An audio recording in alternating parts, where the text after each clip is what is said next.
Hello students, मैं उपासना आपके अपने यूट्यूब चैनल ज्ञान ज्योति कैरियर में आप सभी का बहुत बहुत स्वागत करती हूँ।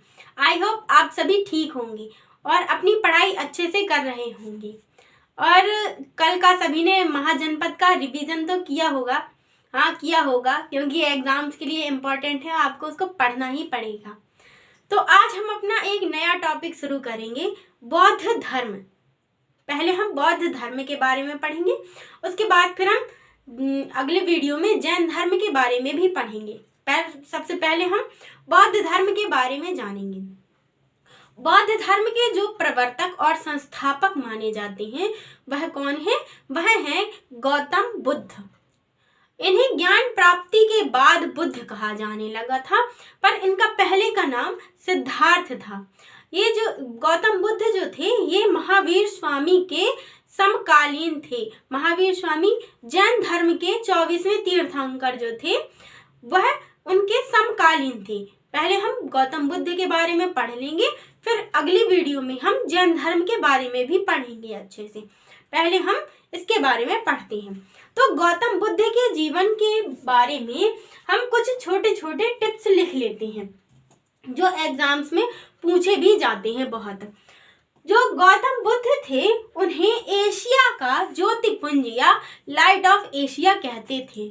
तो पहले हम गौतम बुद्ध के बारे में लिख लेते हैं छोटे छोटे पॉइंट, कि उनका जन्म कब हुआ, उनके पिताजी का नाम क्या था, उनकी माँ का नाम क्या था, उनका पालन पोषण किसने किया।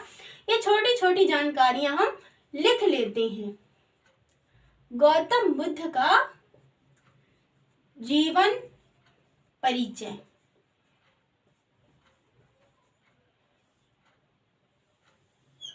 ठीक है, इनका जो जन्म था, गौतम बुद्ध का जन्म 563 ईसा पूर्व में हुआ था। 563 ईसा पूर्व में गौतम बुद्ध का जन्म हुआ था। कहाँ हुआ था? वह स्थान कौन सा था? वह स्थान था कपिलवस्तु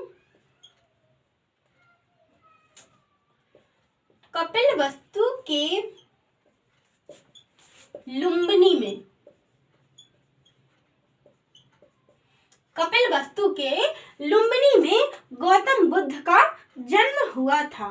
इनके जो पिता थे, इनके पिता का नाम था शुद्धोधन।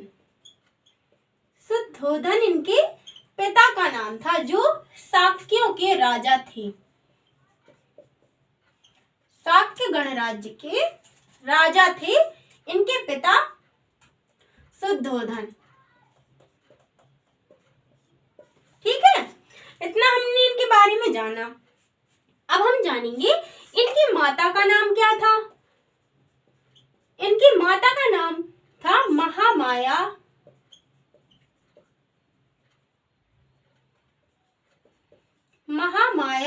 देवी। कहीं कहीं पर माया देवी लिखा होता है, कहीं कहीं पर महामाया देवी लिखा होता है, तो आप लोग कंफ्यूज मत होइएगा, वह एक ही नाम है।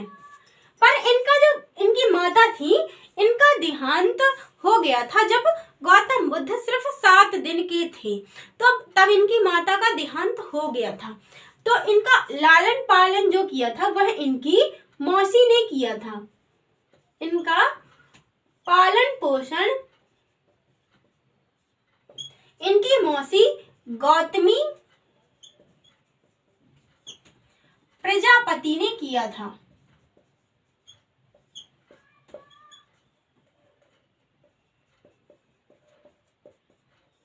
ठीक है, इनका लालन पालन इनकी मौसी गौतमी प्रजापति ने किया था।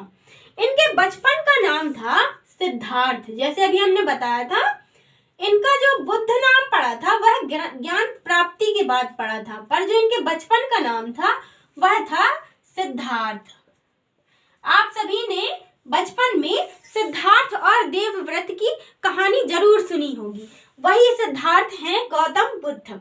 ठीक है, अब हम जानेंगे, बचपन का नाम इनका हमें पता चल गया, सिद्धार्थ था। इनकी जो शादी थी वह 16 वर्ष की उम्र में हो गई थी। किनसे हुई थी इनका विवाह? किनसे हुआ था? इनकी पत्नी का नाम था यशोधरा।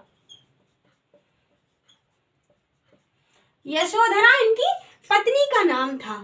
ठीक है, जो कोलीय गणराज्य की राजकुमारी थी।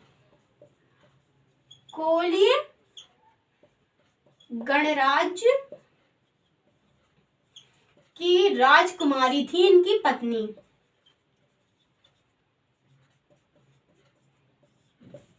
इनका एक पुत्र भी था। पुत्र का नाम था राहुल। ठीक है, इतना हमने इनके बारे में जाना। इनके पुत्र का नाम था राहुल। ठीक है, और जो इनकी मृत्यु हुई थी, इनकी मृत्यु वह हुई थी 483 ईसा पूर्व में। कहां पर हुई थी वह स्थान भी लिख लेते हैं हम। ये छोटी छोटी जानकारियां हैं। इनकी मृत्यु हुई थी कुशीनगर, देवरिया, उत्तर प्रदेश।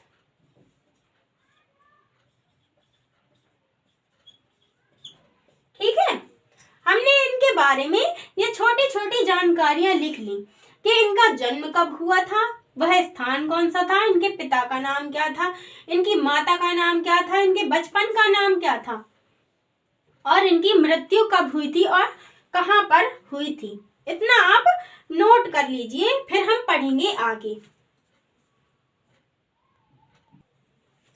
हमने गौतम बुद्ध के जीवन की छोटी छोटी जो जीवन परिचय था उसके बारे में तो जान लिया, पर अब हम जानेंगे कि सिद्धार्थ से, क्योंकि इनके बचपन का नाम तो सिद्धार्थ था ना, सिद्धार्थ से गौतम बुद्ध बनने तक की जो जर्नी है उसके बारे में अब हम डिटेल से जानेंगे।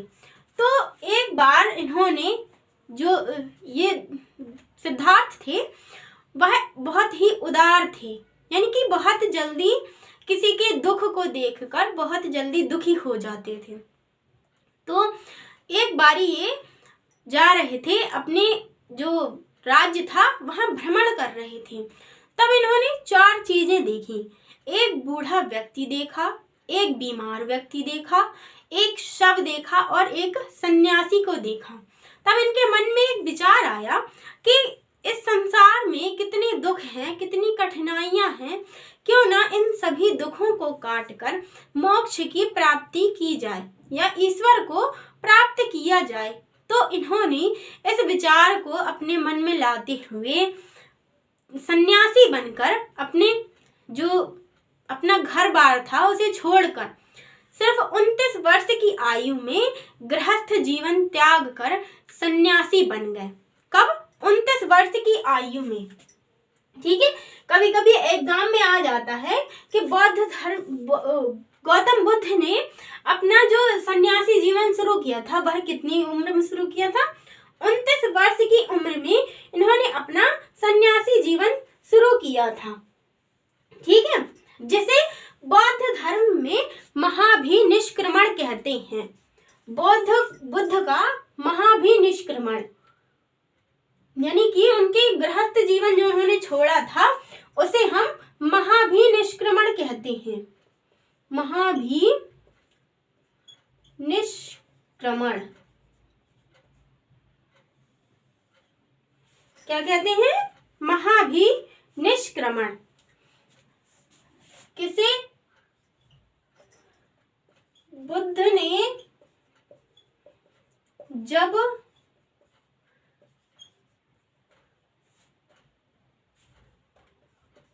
गृहस्थ जीवन त्यागा, उस समय को क्या कहते हैं? महाभिनिष्क्रमण। और कितने वर्ष की उम्र में त्यागा था? 29 वर्ष की उम्र में।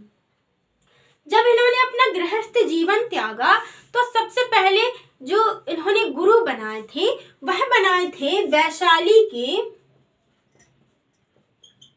वैशाली में इन्होंने आलार थे उनसे सांख्य दर्शन की शिक्षा प्राप्त की। सबसे पहले किसकी? सांख्य दर्शन की। सांख्य दर्शन की शिक्षा प्राप्त की। और जो अलार कलाम थे, यह बुद्ध के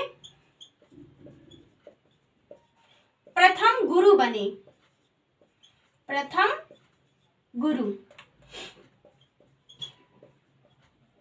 ठीक है, इतना हमने जान लिया कि अलार कलाम जो थे वह बुद्ध के प्रथम गुरु बने। फिर इन्होंने बिना अन्न जल ग्रहण किए 6 वर्षों तक लगातार तपस्या की। कितने वर्षों तक? 6 वर्षों तक।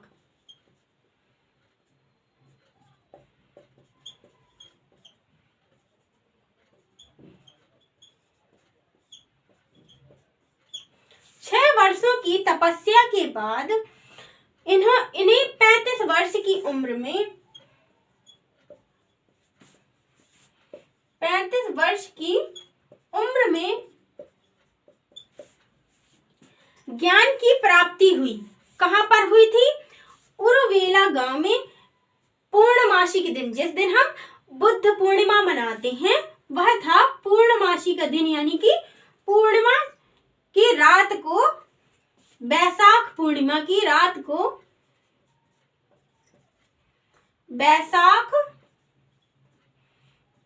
पूर्णिमा की रात उरुवेला गांव में, उरुवेला गांव में निरंजना नदी के किनारे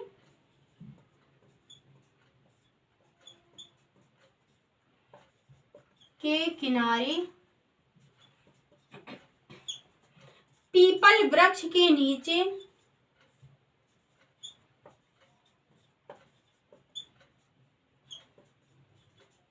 इन्हें ज्ञान की प्राप्ति हुई। कहां पर?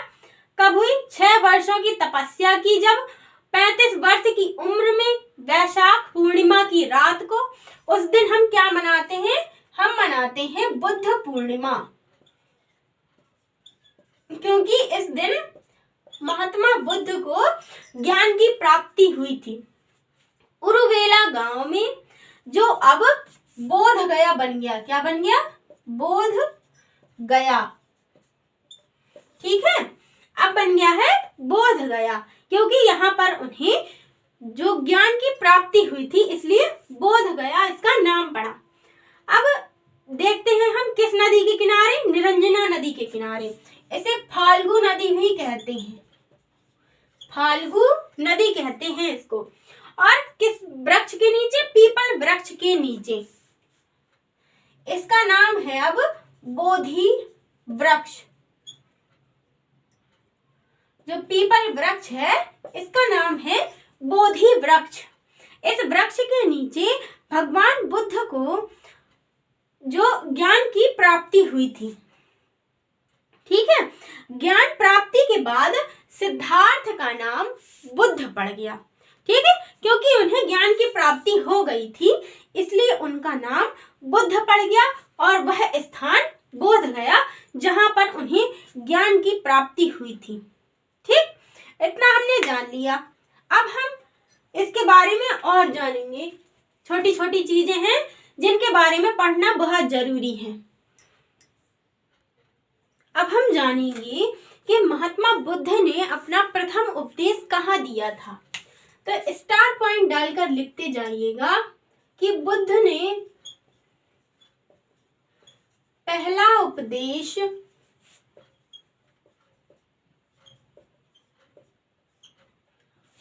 सारनाथ ऋषिपत्नम में दिया था। पहला उपदेश कहाँ दिया था? सारनाथ ऋषिपत्नम में अपना पहला उपदेश दिया था, जिसे बौद्ध ग्रंथों में,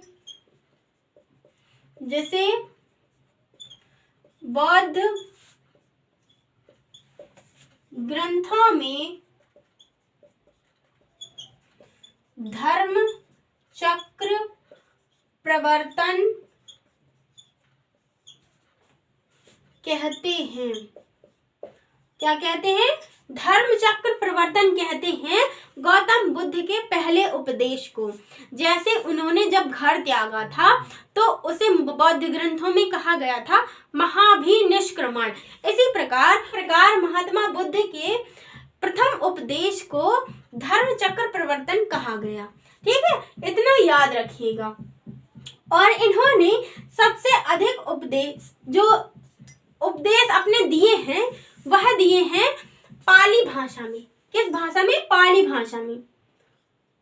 बुद्ध के उपदेश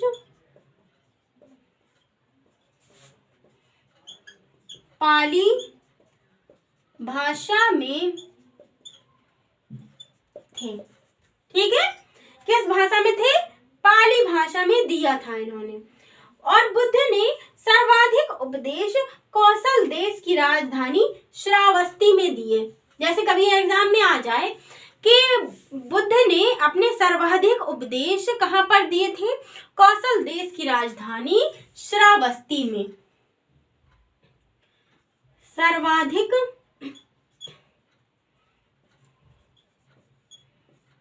उपदेश कहां दिए हैं? कौशल की राजधानी श्रावस्ती में। सर्वाधिक उपदेश कहां दिए? कौशल देश की राजधानी श्रावस्ती में। ठीक है, और बुद्ध की मृत्यु को क्या कहते हैं? हमने देख लिया बुद्ध की जो उन्होंने घर छोड़ा था तब हम उसे महाभिनिष्क्रमण कहते थे। जब इन्होंने पहला उपदेश दिया तब उन्हें धर्म चक्र प्रवर्तन कहते थे। अब बुद्ध की मृत्यु को महापरिनिर्वाण कहते हैं। क्या कहते हैं? बुद्ध की मृत्यु को महापरिनिर्वाण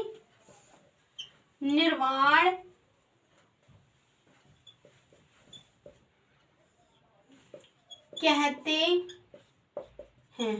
कहां पर?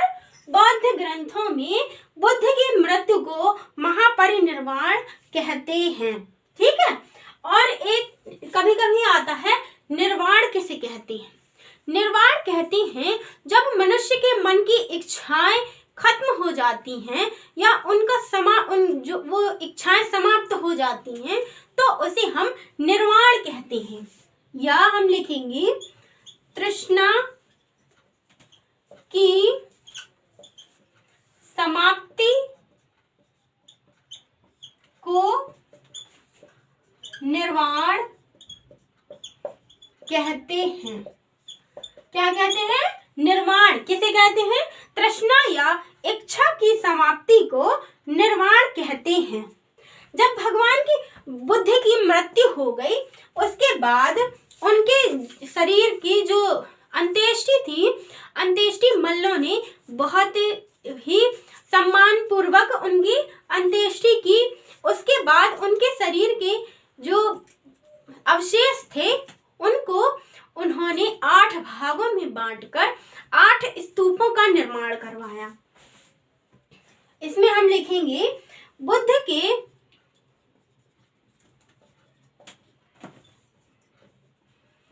शरीर के 8 अवशेषों को, बुद्ध के शरीर के अवशेषों को 8 भागों में बांटकर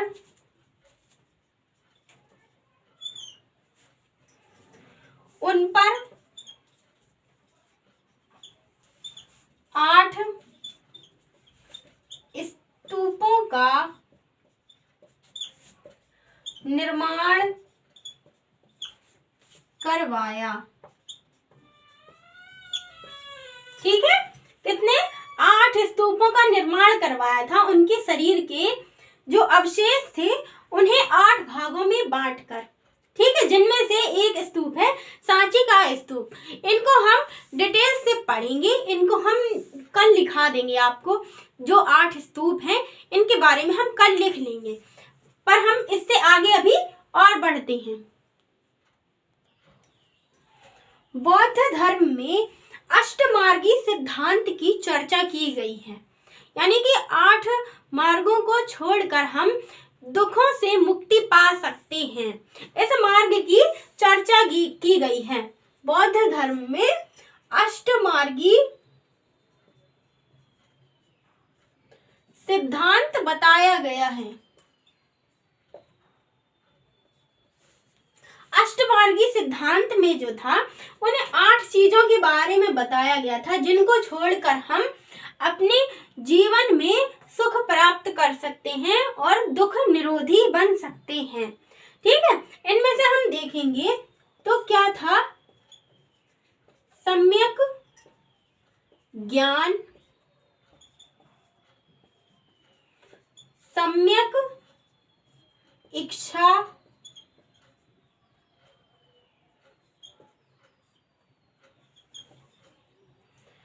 सम्यक वाणी,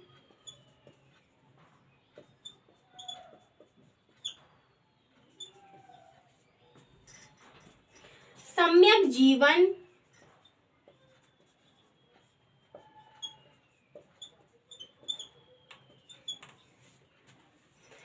सम्यक प्रयत्न, सम्यक बुद्धि, सम्यक समाधि और सम्यक कार्य।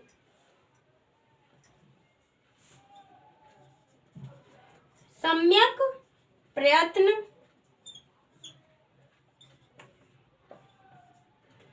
सम्यक बुद्धि,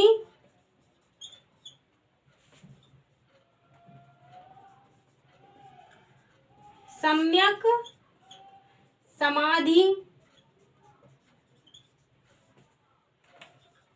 और सम्यक कार्य। इनको छोड़कर हम दुख निरोधी बन सकते हैं। इन अष्टमार्गी सिद्धांत की चर्चा की गई है बौद्ध धर्म में।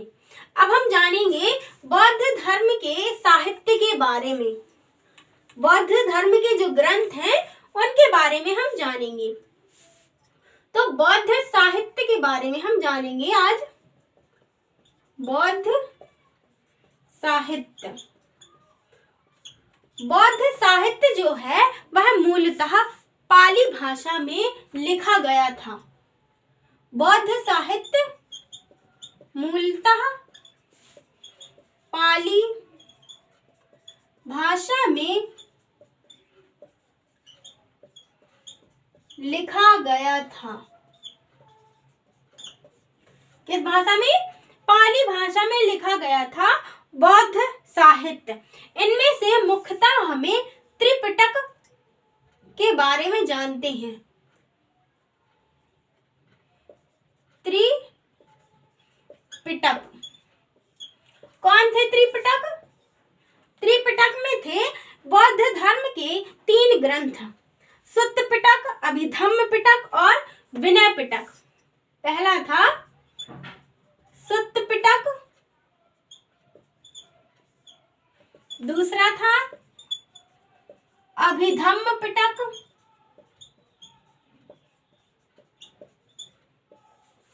और तीसरा था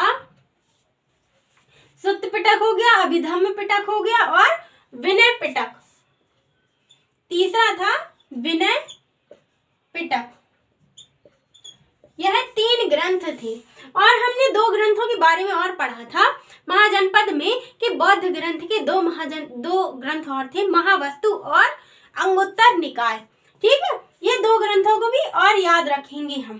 ठीक, इसके बारे में हमने जान लिया। बौद्ध धर्म में 3 रत्न बताए गए हैं। बौद्ध धर्म में 3 रत्न बताए गए हैं, बुद्ध, धम्म और संघ। तो बौद्ध धर्म के त्रिरत्न के बारे में लिख लीजिए। कौन से थे त्रिरत्न? बुद्ध, धम्म और संघ। ये 3 रत्न थे बौद्ध धर्म के। इसको और लिख लीजिए। फिर हम लिखेंगे बौद्ध सभाओं के बारे में। बौद्ध संगतियां जो हुई थी वह 4 संगतियां हुई थी बौद्ध धर्म की।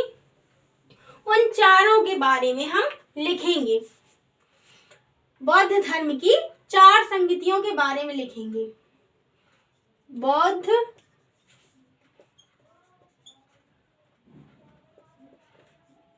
संगतियां या सभाएं। ठीक, तो ये 4 सभाएं हुई थी। ऐसे इसको लिख लीजिए, शॉर्ट में याद बना होना चाहिए कि किस किस शासन काल में हुई थी, किस सन में हुई थी। बस इतना आपको याद करने की जरूरत है इसमें। ठीक है, तो पहली हुई थी 483 ईसा पूर्व में। ठीक, दूसरी हुई थी 383 ईसा पूर्व में, और दूसरी हुई थी 383 ईसा पूर्व में। तीसरी हुई थी 250 ईसा पूर्व में, और चौथी हुई थी 72 ईस्वी में। ठीक है, तो इनको आप याद कर लीजिए थे। तीन हुई थी ईसा पूर्व में और 1 हुई थी ईस्वी में। ठीक है, अब हम जानेंगे कि ये किसके शासनकाल में हुई थी और कहां पर हुई थी। पहली हुई थी राजगृह में, या जिसे राजगीर भी बोलते हैं। दूसरी हुई थी वैशाली में। तीसरी हुई थी पाटलिपुत्र में, और चौथी हुई थी कुंडलवन में। कहां पर? कुंडलवन में। और किसके शासनकाल में हुई थी? पहली हुई थी अजातशत्रु के शासनकाल में। दूसरी हुई थी कालाशोक के शासनकाल में। चौथी हुई थी अशोक के शासनकाल में, और चौथी हुई थी कनिष्क के शासनकाल में। किसके? कनिष्क के शासनकाल में। इसको आप सभी बहुत अच्छे से याद रखिएगा। यह आपसे सन पूछेगा, कहाँ हुई थी, किसके शासनकाल में हुई थी। इतना आप अच्छे से याद कर लीजिएगा बौद्ध सभाओं के बारे में। ठीक है, बाकी जितना बचा हुआ है वह हम कल पढ़ेंगे। बौद्ध मठ जो हैं और जो अभी छूट गया हमारा 8 स्तूप हैं जो, उनके बारे में हम कल पढ़ेंगे डिटेल्स से। ठीक है, तो आज का वीडियो आप लोगों को अच्छा लगा हो तो लाइक करिएगा और कमेंट करिएगा। चैनल को ज़्यादा से ज़्यादा सब्सक्राइब करिएगा और वीडियोस ज़्यादा से ज़्यादा अपने दोस्तों तक शेयर करिए। ठीक है, ताकि हम आपके लिए और अच्छे वीडियोस ला सकें। तब तक के लिए नमस्कार।